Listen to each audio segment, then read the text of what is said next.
لیکن پرابلم اس وقت بھی یہ ہے کہ دیکھیں ایران کو کہاں سے نقصان ہوا ہے. ایران کو سب سے زیادہ جو نقصان ہوا ہے یہ میں برملا کہتا ہوں یہ ہوا ہے ایران کی جو بھارت سے دوستی تھی اس سے, کیونکہ ایران نے بھارت کو جو چابہار والا علاقہ دیا تھا اپنی سرگرمیوں کے لیے, جو معاشی سرگرمیوں کے اور دیگر کے لیے, اور وہاں سے اس نے پورا اسرائیل کا نیٹ ورک بچھا دیا ایران کے اندر. اس وقت جو بلکہ کافی دن پہلے بھی میں نے آپ سے کبھی ذکر کیا تھا اس حوالے سے کہ ایران میں ہر تیسرا بندہ وہ اسرائیل کا ایجنٹ ہے, کچھ ڈائریکٹ ایجنٹ ہے, کچھ وایا ایجنٹ ہے, لیکن وہ پوری کی پوری انفارمیشن ان کے پاس پہنچتی ہے. اس کا اندازہ آپ اس اٹیک سے لگا سکتے ہیں جو پہلا حملہ انہوں نے کیا تھا اس میں اسرائیل کی ایران کی پوری فوجی قیادت شہید ہو گئی. اس کے علاوہ ان کے 14 سے زائد جو ٹاپ کے ایٹمی سائنسدان تھے وہ شہید ہو گئے. اس کے علاوہ ان کی جو مین سائٹس تھی انتہائی اہم, انتہائی حساس, ان تمام کو انہوں نے بڑی کامیابی سے نشانہ بنا, بڑا پن ٹارگٹ کیا. تو میرا خیال ہے یہ نہ صرف ایران کے لیے بلکہ جو ہمارے جیسے پڑوسی ملک ہیں ان کو بھی ان کی بھی نااہلی ہے. نہیں, ایرانی انٹیلیجنس کی نااہلی نہیں تھی. بنیادی طور پہ ایرانی انٹیلیجنس میں آدھے سے زیادہ لوگ جو تھے وہ تو اسرائیلی ایجنٹ تھے, انہوں نے تو ساری کی ساری معلومات. سر یہ نااہلی ہوئی نا ڈیسو صاحب کہ اگر آپ نے اپنے ملک میں غیر ملکی ایجنٹس بھرتی کر لی ہیں تو یہ نااہلی ہوئی نا. دیکھیں اس کو نااہلی سے میں سمجھتا ہوں کہ یہ کوئی اس سے تک سنا ہے کہ ایک ایسا اسکواڈ بنایا گیا تھا جو صرف اسرائیلی جاسوسوں کو, موساد کے جاسوسوں کو ڈھونڈنے کے لیے بنایا گیا تھا, اور اس کا جو سربراہ ہے وہی اسرائیلین نکلا, وہی ان کا جاسوس نکلا. یہی پرابلم ہے کہ ان کے ہر تیسرا بندہ ان کا ایجنٹ تھا اسرائیل کا, اور ان کے جتنے اسکواڈ بنائے جا رہے تھے. دیکھیں اس سے پہلے جنرل قاسم سلیمانی انتہائی اعلیٰ قسم کا جنرل تھا, بہت دنیا کا اس کو تجربہ تھا, بہت نام تھا ایک جنگی حوالوں سے, جنگی پلاننگ کے حوالے سے. اس کو امریکہ نے کیسے ہٹ کیا. اس کے بعد جو ایرانی پریزیڈنٹ کا ساتھ حادثہ ہوا, یہ کو روکوں گا. دیکھیں اس سے بڑی ان کی انٹیلیجنس فیلئر کیا ہوگا کہ ایک حماس کا لیڈر اپنے مقبوضہ فلسطین میں اسے کچھ نہیں ہوتا, لیکن یہاں پہ وہ حلف برداری کے لیے آتا ہے ایران میں اور اسے ٹارگٹ کر دیا جاتا ہے. بالکل, یہ دیکھیں حماس اتنا بڑا فیلئر, ان کے بہت فیلئر تھے, لیکن اس میں ساری کی ساری انہیں تو تبھی 2024 میں سبق لے لینا چاہیے تھا اپنے اس فیلئر کا انٹیلیجنس کے. ان کو 2024 میں سبق لے لینا چاہیے تھا, لیکن اس کے بعد جب انہوں نے صفائی شروع کی تو ان کو سمجھ ہی نہیں آ رہی تھی کہ کہاں ہے. اس کی بنیادی وجہ ہے کہ ان کے جو مین مرکزی پوائنٹس تھے جہاں انتہائی اہم ذمہ دار لوگ تھے اس میں آدھے سے زیادہ اسرائیلی ایجنٹ تھے. ان کی ساری معلومات لیک ہوتی رہی. یہی وجہ ہوئی کہ ایران کو اتنا بھاری نقصان اٹھانا پڑا ہے, ورنہ اسرائیل کی ہمت نہیں ہوتی, کیونکہ اسرائیل کے پاس بے شک دنیا کی ساری دولت ہے, دنیا کی ساری ٹیکنالوجی ہے, لیکن اس کے پاس نہ حوصلہ ہے نہ ہمت ہے. آج بھی اگر آپ دیکھیں سب سے زیادہ نقصان ایران کا ہوا ہے, پھر بھی ایرانی بہت پرجوش ہیں, اور سب سے کم نقصان اسرائیل کا ہوا ہے, پھر بھی اسرائیل ڈرا ہوا ہے. میں آپ کا پوائنٹ آف ویو آگے میں ذرا اس حوالے سے تھوڑا. شہزاد صاحب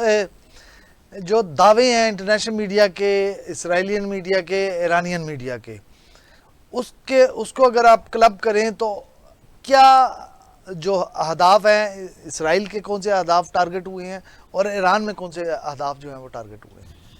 کاشف صاحب اگر اسرائیل کے حوالے سے بات کرتے ہیں تو ایران نے ان کے جو ایئر بیسز ہیں ان کو ٹارگٹ کیا ہے, ان کی منسٹری آف ڈیفنس کو ٹارگٹ کیا ہے, ان کی منسٹری آف فائنانس کو ٹارگٹ کیا ہے. اس کے علاوہ ان کے جو جہاں پر جی وہ اس کو ٹارگٹ کیا ہے. اس کے علاوہ ایک ریسرچ انسٹیٹیوٹ تھا ان کا, اس میں ایک سائنس کا تھا اور ایک انٹیلیجنس کا تھا, وہ ایران نے تباہ کیا ہے. تو یہ تو اس کے میجر سے, باقی جو 7 چھوٹی جو ان کے سلسلے تھے ان کو کیا. اسی طرح اگر اسرائیل کے حوالے سے بات کریں تو انہوں نے ان کی جو آج ریفائنری تھی اس کے ایک حصے کو انہوں نے ڈیمیج کیا ہے, اور ان کی جو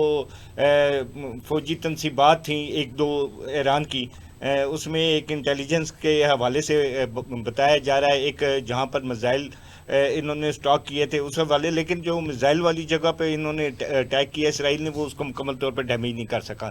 تو ان کی ظاہر ہے, ابھی آپ بات کر رہے تھے دیکھیں انٹیلیجنس کے حوالے سے, تو ان دونوں ملکوں کو, ایک افغانستان اور ایران کو, ان کو مروانے والا ہی بھارت ہے. دیکھیں بھارت نے پہلے افغانستان کو ہاتھوں میں ڈالا, وہاں پر اپنے لوگ ڈالے, آر ایس ایس کے لوگ ڈالے, وہاں پر اپنی انٹیلیجنس کو فوکس کیا اور وہاں پر ان کو تعینات کیا, اور پھر افغانستان کی ہی سرزمین کو استعمال کر کے پاکستان کی آبادی کو نشانہ بنایا اور یہاں پر دہشت گردی کے کئی واقعات کیے, اور آج تک ہماری جو افواج پاکستان ہے اور سیکورٹی فورسز ہیں ان کا کلا کما کر رہے ہیں. سیکنڈلی آپ دیکھ لیں کہ اسی طرح بھارت نے ایران کو ہاتھوں پہ ڈالا, وہاں پہ داعش نامی تنظیم کا بنیاد رکھی, اور اسرائیل سے مل کے انہوں نے وہاں پہ ان کی انٹیلیجنس کو فیل کیا اور وہاں پر اپنے بندے ڈالے. میرا خیال ہے افغانستان کو تو کافی حد تک یہ سمجھ لگ گئی ہے کہ بھارت ہی ان کا اصل دشمن تھا. وہ خواہ اتنے برس جو ہیں وہ امریکہ سے, روس سے اور پاکستان سے الجھتے رہے, اور اس کا آج نقصان یہ ہوا ہے کہ 75% تک افغانستان کو کھنڈر بنا دیا گیا, اور وہ تعلیم, صحت اور بنیادی چیزوں سے وہ پیچھے رہ گیا. مگر دیر آئے درست آئے. اسی طرح اب ایران کو بھی یہ سمجھ لگ گئی ہے کہ بھارت اس کا جو ہے پراکسی وار بھی کرتا رہا, اور دیکھیں یہ ایک طرح کی پراکسی وار اس حساب سے بھی میں کہوں گا کہ جو سوشل میڈیا پر بھارت نے گن ڈالا ہے اسرائیل کے ساتھ مل کر, تو ان باپ بیٹے نے پوری دنیا کی جو ریاست ہے ان کو خطرے میں ڈالا ہوا ہے, پوری دنیا کی معیشت کو تباہ و برباد کرنے پر یہ تلے ہوئے ہیں. تو میرا خیال ہے کہ اب دنیا کو بھی چاہیے کہ اس بھارت کو اور جو اسرائیل ہے اس کے اوپر جو ہے ان کو دہشت گرد قرار دینا چاہیے اور ان کے اوپر بین لگانا چاہیے. باقی جو معاملات ہیں دنیاوی طور پہ آپ دیکھیں کہ اس وقت ایران جو اپنی بڑی مہارت کے ساتھ اس نے اسرائیل کو ایسا جواب دیا جس کا اسرائیل کو توقع نہیں تھی کہ یہ اس طرح کا معاملہ ہو جائے. میں نے آپ کو پچھلے پروگرام میں بتایا تھا کہ صدر ڈونلڈ ٹرمپ کو ووٹیں ہی اس دفعہ اس وجہ سے ملی تھیں کہ وہ دنیا میں جو جہاں جہاں جنگیں جاری ہیں, جیسے روس اور یوکرین کی جنگ تھی, اور اسی طرح ایران کا معاملہ اور پاکستان اور بھارت کا معاملہ, اس میں بھی انہوں نے ثالثی کا کردار ادا کیا. گزشتہ روز بھی ڈونلڈ ٹرمپ نے یہ کہا ہے, کوسوو والا معاملہ بھی حل کیا تھا. ہاں جی, اسی طرح ہی ہے. کریڈٹ تو جاتا ہے بہرحال, ہاں اس میں بھی آپ دیکھ مانے نہ مانے. اب اس میں بھی ایران کو بھی انہوں نے کہا ہے, اسرائیل کو بھی ڈونلڈ ٹرمپ نے کہا ہے کہ میں اس میں بھی ثالث کا کردار ادا کر سکتا ہوں. مگر میں ایک یہاں پہ ضرور یہ چیز کہوں گا کہ اسرائیل نے صرف یہ ایران کے اوپر اٹیک نہیں کیا, اسرائیل نے اس خطے کو, اس خطے کی رجیم کو چینج کرنے کے لیے یہ سارا کچھ کیا ہے. اس وقت ایران کے ساتھ عرب ممالک کو کھڑا ہونا بہت ضروری ہے, کیونکہ آج اگر ایران کے ساتھ یہ ہوا ہے تو کل اسرائیل کسی اور کو نہیں چھوڑے گا, ویسے بھی یہ طاقت کا توازن بدل کے رکھ دے گا. تو اس لیے وقت اگر وہ آج ایران کے ساتھ نہیں کھڑے ہوتے تو کل کسی اور کے ساتھ نہیں کھڑے ہوں گے. دیکھیں پاکستان نے برملا کہا ہے, ہر دفعہ کہا ہے. گزشتہ روز اسمبلی کے اجلاس میں جو وزیر دفاع خواجہ آصف, انہوں نے بھی دو ٹوک کہا ہے, ہمارے پرائم منسٹر نے بھی دو ٹوک یہ کہا ہے کہ ہم ایران کی ہر طرح کی مدد کریں گے, سفارتی, سیاسی, معاشی, مالی, جو ہم سے مدد ہو سکی ہم ان کی کریں گے. اسی طرح چین بھی جو ہے وہ بھی ان کا خاموش جو ہے اتحادی ہے, ساتھ کھڑا ہے. روس نے بھی وارن کیا ہوا ہے. تو اس وقت جو عرب ممالک ہیں, خاص طور پہ جو اس وقت عراق ہے, اردن ہے, اس کے علاوہ کویت ہے, قطر ہیں, ان کو اس کے ساتھ کھڑا ہونا چاہیے. سعودی عرب کے جو سلمان ہیں, محمد بن سلمان, انہوں نے یہ اعلان کیا کہ ہم اسرائیل کی جو جارحیت ہے ایران کے اوپر اس کو قابل قبول نہیں سمجھتے. انہوں نے اس کی حمایت کا اعلان کیا, ایران کی حمایت کا. مگر میں یہ سمجھتا ہوں کہ اس وقت تمام اسلامی ممالک کو اکٹھا ہو کر اسرائیل کو بھرپور جواب دینا چاہیے. 25% تک میرا جہاں تک خیال ہے ایران نے اسرائیل کو ٹھکانہ لگا دیا ہے. تھوڑا سا اور زور لگانے کی دیر ہے کہ ہم اسرائیل کو جو ہے یہ مسلم امہ اگر اکٹھی ہو جاتی ہے تو اس کو ختم کر دیں. یہ سکون سے ان کو بیٹھنے نہیں دے گا, یہ آنے والے وقتوں کے لیے بہت مشکلات پیدا کر دے گا یہ اسرائیل. تو اسرائیل جو ہے دیکھیں بات تو وہ وہاں سے کوئی سلیمانی اور تخت سلیمانی اور ہیکل سلیمانی سے انہوں نے شروع کی تھی, مسجد اقصیٰ تک آ گئے, مسجد اقصیٰ سے لیتے لیتے یہ فلسطینیوں کی جان تک آ گئے, وہاں سے نکلے ہیں تو اب ایران پر آ گئے. ان کی حت الوسع اس اسرائیل دہشت گرد ملک کی یہی کوشش ہے کہ میں مسلمانوں کو کہیں طاقتور ہوتا ہوا وہ نہیں دیکھنا چاہتا. ان تمام مسلمانوں کو آج یہ تاریخی موقع ہے کہ آج اگر ایران آگے بڑھا ہے تو اس کے پیچھے تمام کندھے کے ساتھ کندھے ملا کے عرب ممالک کو کھڑا ہونا چاہیے. میں کہتا ہوں کہ صرف سفارتی, اخلاقی, سیاسی مدد نہیں, ان کو فوجی مدد بھی دی جائے. اس کو, اس ناپاک دہشت گرد ملک کو, اس اسرائیل کو جو ہے ختم کرنا چاہیے. آپ کو ایک اور چیز میں بتاؤں, یہ صرف اس دنیا تک کی بات نہیں ہے, قرآن پاک میں بھی آپ پڑھے, حدیث مبارکہ میں بھی ہے کہ قیامت کے روز قریب ایک ایسا وقت آئے گا جس وقت یہودی جو ہے یہ مسلمانوں کو مارنے کے بعد چھپتا پھرے گا، اور اس وقت اللہ کے حکم سے وہ درخت بھی بولیں گے، جس درخت کے پیچھے یہودی چھپے گا، اور وہ درخت بولے گا کہ اے مسلمان میرے پیچھے یہ یہودی کھڑا ہے، آ اور اسے قتل کر دے۔ تو جب یہاں تک کی نوید ہمارے دین اسلام میں موجود ہے تو میرا نہیں خیال کہ اس اسرائیل کو کسی بھی طرح سے چھوٹ دی جائے۔ ٹھیک ہو گیا۔ ریتو صاحب، ایران نے بڑا بھرپور جو میزائل ٹیکنالوجی کا اپنا استعمال کیا، ایک بعض گشت تھی کہ ایران کے پاس بڑی زبردست میزائل ٹیکنالوجی ہے، وہ بڑا اچھا کام کر رہا ہے اس پہ، کیا سمجھتے ہیں اس میزائل ٹیکنالوجی اس نے سپر جو ہائپر ہے سونک میزائل ہے وہ مارا، اس کے بعد ایک وہ، اور دوسرا اس کو رد عمل میں آئرن ڈوم ہے جو اسرائیل کا نے بڑا کھربوں روپے کا اس کا آئرن ڈوم ہے، اربوں ڈالر کا، کیا سمجھتے ہیں اس کی پرفارمنس کیسی رہی آئرن ڈوم کی، اور ایران کی میزائل ٹیکنالوجی کو آپ کس نظر سے دیکھتے ہیں؟ دیکھیں، ایران کے پاس میزائل ٹیکنالوجی بہت اچھی ہے۔ ایران بنیادی طور پہ تنہا ہے، لیکن ایران کے پاس حوصلہ ہے، ہمت ہے، اور ہونی بھی چاہیے، ایک مسلم ایمانی قوت ہے۔ دیکھیں، ایران کے پاس جو دو میزائل ہیں جس میں حج قاسم ہے اور اس کے علاوہ خیبر شکن ہے، یہ دونوں میزائل ایران نے اس کے اوپر بہت اچھے طریقے سے اپلائی کیے ہیں، جو کہ جس میں یہ صلاحیت وہ 3 بار الگ الگ جگہ پہ جا کے بلاسٹ ہوتا ہے خیبر شکن میزائل جو ہے۔ اب پرابلم یہ ہے کہ اس وقت آپ کو ایران کی جانب سے جو فائر کیے گئے میزائل ہیں اس کی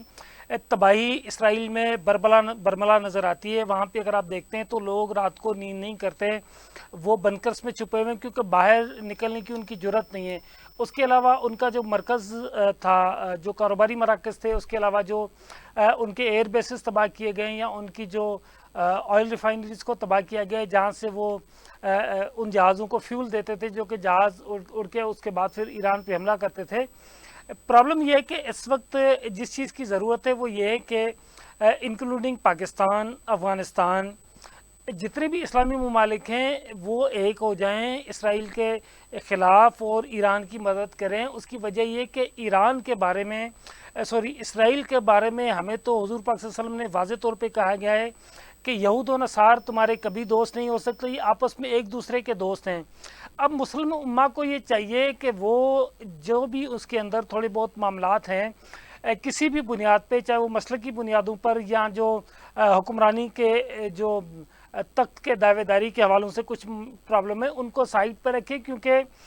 اسرائیل مسلم دنیا کا کبھی دوست نہیں بنے گا، اور اسرائیل ہر وقت اس سازش میں لگا رہتا ہے، سارا مسلمان کا دوست نہیں ہو سکتا۔ اب اس وقت دیکھیں نا کہ اسرائیل کی جانب سے جو حملہ کیا جاتا ہے وہ جن 3 ممالک کی سرحدیں عبور کر کے آتے ہیں وہ تینوں کے تینوں مسلمان ہیں۔ جب ایران کی جانب سے اسرائیل پہ فائر کیا جاتا ہے وہ جن ممالک سے گزرتا ہے وہ سارے کے سارے مسلمان ہیں، اور وہی مسلمان ممالک ایران کی جانب سے جو فائر کیے گئے میزائل ہیں ان کو مار گراتے ہیں۔ اب پرابلم یہاں پر یہ ہے کہ بجائے یہ کہ وہ ایران کی سپورٹ کریں، اگر اس کی سپورٹ نہیں کرتے تو کم از کم اسرائیل کا ساتھ تو نہ دیں۔ اب اس میں بہت چیزیں ایسی ہیں جس کو ہمیں خود بھی بطور پاکستانی سمجھنا ہوگا، کیونکہ اس سے پہلے آپ دیکھیں کہ انڈیا نے بلا وجہ، بلا اشتعال ایک چھوٹا سا واقعہ ہوا، وہاں پر خود ہی انہوں نے اپنے لوگوں کو بھی شہید کیا، اور اس کے ساتھ ساتھ انہوں نے اسی کو بہانہ بنا کر پاکستان پہ حملہ کر دیا۔ پاکستان سے جب انڈیا کو بدترین شکست ہوئی تو اس کا تھوڑا سا ہی عرصہ گزرا ہے، میرا خیال اس کو زیادہ عرصہ تو نہیں گزرا کہ اچانک اسرائیل کو شوق ہوا اور اس نے اٹھا کر ایران پر حملہ کر دیا۔ بنیادی طور پہ جتنے بھی یہود و نصارہ ہیں وہ اس پورے خطے میں اپنی جو چودراہٹ ہے اس کو قائم رکھنے کے چکر میں یہ پوری کوششیں کر رہے ہیں، اور اس کو تمام ممالک کو بڑی سنجیدگی سے لینا ہوگا۔ اگر یہ سنجیدگی سے نہیں، دیکھیں اس جنگ کا مستقبل تو جو بظاہر نظر آ رہا ہے وہ یہی ہے، کیونکہ جو چیزیں اگر ہم دیکھتے ہیں انٹرنیشنل میڈیا کو یا جو انٹرنیشنل کمیونٹی سے ہماری بات چیت ہوتی ہے تو اس میں تو 100% گارنٹی ہے کہ امریکہ اس میں ثالثی کا کردار ادا کرے گا اور یہ جنگ بند ہو جائے گی۔ لیکن یہ جنگ رشیا کو بھی پیوٹن سے بھی بات ہوئی ہے، سننے میں آ رہا ہے کہ صدر ڈونلڈ ٹرمپ کی انہوں نے پیوٹن کو کہا ہے کہ آپ ثالثی کا کردار ادا کریں، اور پیوٹن رشیا بھی کہہ رہا ہے، ان کا ایک منسٹر ہے ان کا بیان آیا تھا سامنے کہ ہم اس میں ایک اہم جو ہے وہ ثالثی کا کردار ادا کرتے ہوئے ایک اہم پیشکش دونوں کے لیے ہمارے پاس موجود ہے تاکہ جنگ بندی ہو سکے۔ وہ اس لیے ہے کہ بنیادی طور پہ کیونکہ ایران یہ سمجھتا ہے کہ امریکہ کے آشرواد کے بغیر